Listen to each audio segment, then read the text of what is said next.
It's a place for the community to show up for themselves, a place for the queer community to intentionally kind of carve out a space to make their own networking, and for people to have fun.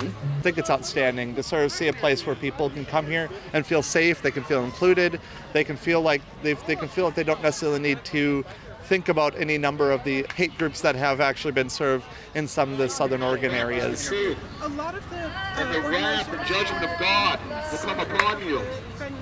God is love, and God is light.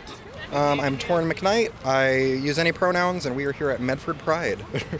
My name is Sam Strong.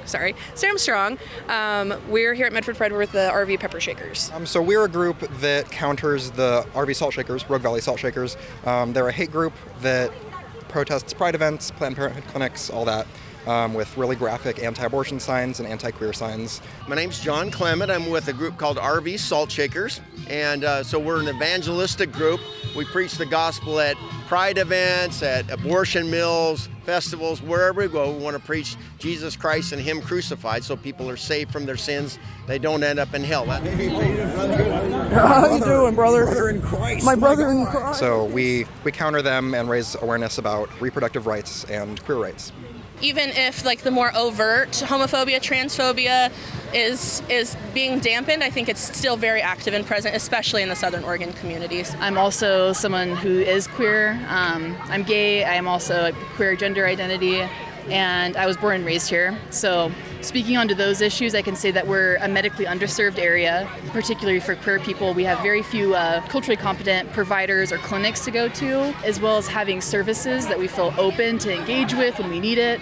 And mental health providers, which is something that's really important. You know, I would say like one of our biggest challenges is misconception of what being gay or queer is, and a lot of time it comes from like the radical side. I mean, even today we're facing the salt shakers who are here kind of protesting us, but you know, all we can do is we don't really want to battle with those people. We want to, you know, share the love that we're sharing with everyone else with them. Jesus converts people to Christ. So it's not so much about being from gay to straight as it is from lost to saved. In other words, heading to hell and then headed to heaven. These guys in the back have no bitches, absolutely zero. We have this sign. We mostly like to take the sign out. We follow people around. Most of the time, people like this is just filled with ignorance. People think we hate them, but we don't. We love them. To hate them would be to stay home and watch football and eat popcorn. So we love them. We don't want them to perish in hell. So that's the idea.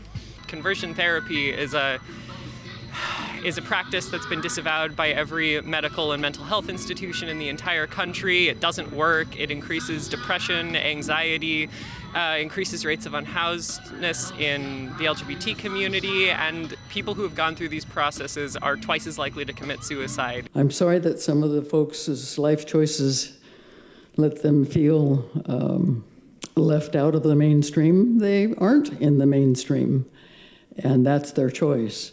Being in the LGBT community is not a choice. I have a kid who is a trans woman. Yeah, I'm still getting the terminology. They were a student here at SOU, and we've been doing this since she came out. It's not about LGBTQ or trans or homosexuality, lesbianism. It's about the saving blood of Jesus Christ that will save you from your sins. You have a rainbow. So yeah, but look at all the other sins that are listed. Do you want to give us a rundown what's happening over here? Yeah, so we are here to de-escalate and kind of act as a buffer for the protesters here, the Salt Shakers. Try to distract from them and block their hateful messaging. You interact with these folks kind of a lot. Yes, we're very familiar with them. At least with all the regulars, we're on like a first name basis with them. They know who we are, we know who they are. You can be saved, you can be we all have a relationship with God, right? Remember that day, for the most part, where you held your kid for the first time.